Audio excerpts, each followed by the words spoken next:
Brock is still unsigned, but he's at the OTAs, which tells folks that things are moving along probably well. But we also know that his preference was to get everything resolved by this week, and it is not. Now, this week is there's nothing really about this week as far as physical activities. Do you sense that they are close? And do you think, by the time they actually get to doing some physical stuff, that Brock Purdy will have signed his deal? I just don't trust Parag. I don't trust him to get it done, and I don't trust Jed's leadership to force his hand in getting it done. It's just when was the last time one of these dudes signed before July? I it just I, and I don't. If it was ever going to happen, I would think it would be with Brock. For a lot of different reasons, because the number that it looks like his team wants is not crazy at all. I mean, 55 million is about right. That's about. I mean, we're talking. That's the Tua, Jared Goff. Um, who else? It's not quite to Burrow and those guys, but I mean, it just seems like that's not a crazy ask. It would seem like if that really and truly is the number, I mean, what are we doing? I mean, I'm not here. I'm not going to argue anymore about whether or not Brock is a top 10 quarterback. Because that, honestly, if we know anything about signing these contracts, that has nothing to do with it. That really, because look at the list. Is Trevor Lawrence, who's number 4 on the list, is he a top 10 quarterback? Absolutely not. Is he better than Brock? Absolutely not, based on production.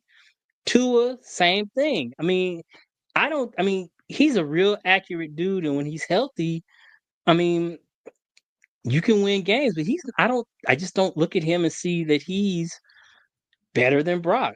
Yeah. Jared Goff to me is not better than Brock. So when you talk about him being top 4, top 5 in salary, that doesn't seem out of line. Right.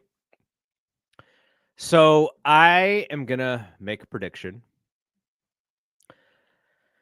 I don't think the Niners can have the same amount of PR disaster that they had last year.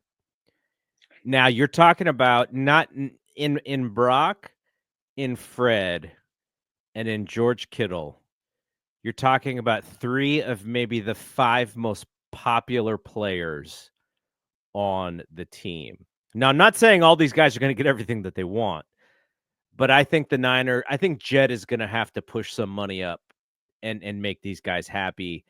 Um, and maybe the length of these deals leans a little bit closer to the 49ers leverage, but the guaranteed money that it costs for them to take those years off to make those last years, cuttable or whatever it is. However, the caponomics works for Parag's sake.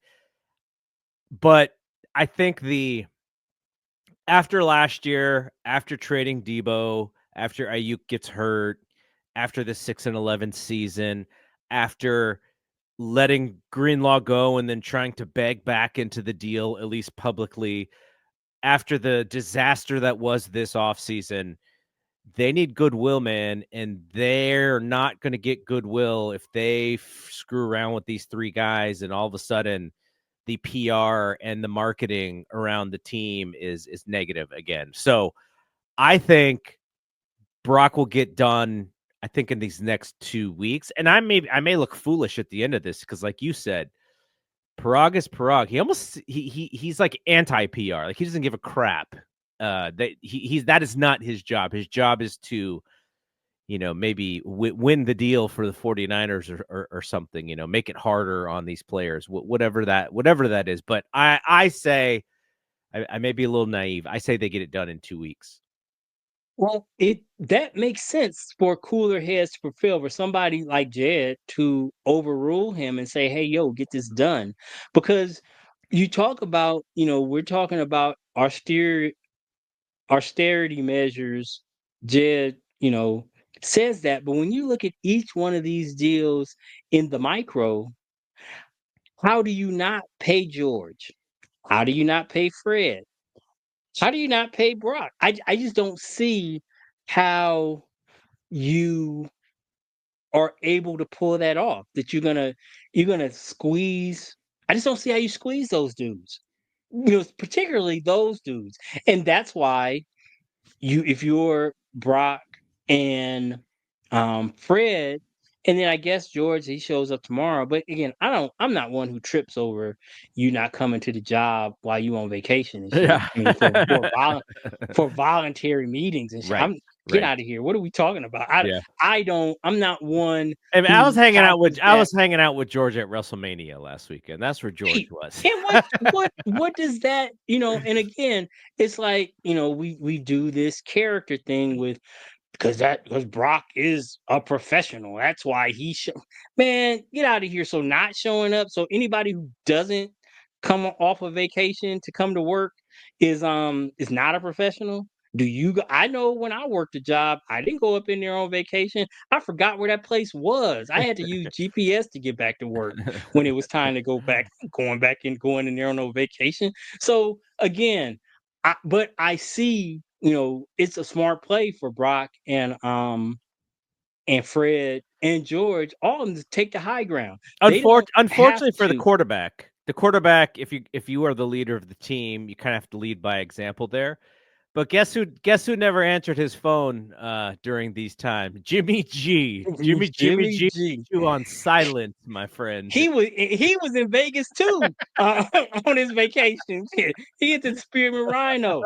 Jimmy he has a huge reputation here, um, in Vegas nightlife. Yeah. Jimmy is the dude. So yeah, answering his call. He looks at the phone and sees Kyle's number. He sends that to voicemail. I ain't talking to this dude for what?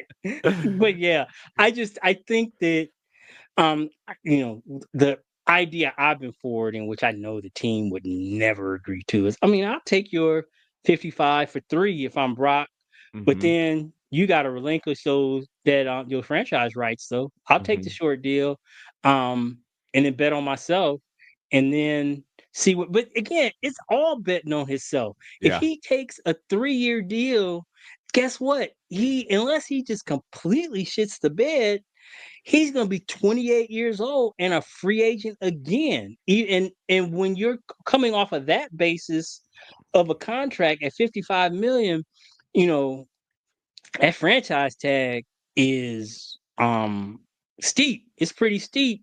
And then the thing that people, don't really talk about is the fact that all hits the cap. You don't have any flexibility to move money or do anything. So if that cap number, by the time we come back around 3 years hence, if it's 65 million and you decide to do that, all 65 of that hits the cap all at once. So yeah, from a player standpoint, obviously you'd want the security of a $200 million plus guarantee. But Kirk Cousins shows you, I mean, that franchise thing, and Dak too, shows you the franchise thing. If you can stay healthy, it's not all that bad. It can work out in your favor. Um, if you end up a unrestricted free agent, they decide to tag you twice, and then you end up an unrestricted free agent at 30 or 32 years old. The floodgates, then like Jerry had to pay him, because what you can't do is let it become a bidding war with the Cowboys and the Giants and the Raiders all bidding for a Dak Prescott in the open market. Who knows what that number would have ended up being if he was allowed to negotiate. If it's 60 now, I could easily see that could have been $70 million if he gets to the open market, and it's just he's able to go to the highest bidder. It's just crazy. So I hope you're right, and I hope that cooler heads prevail, and that they just go ahead and take care of this dude, because he has done nothing not to be taken care of.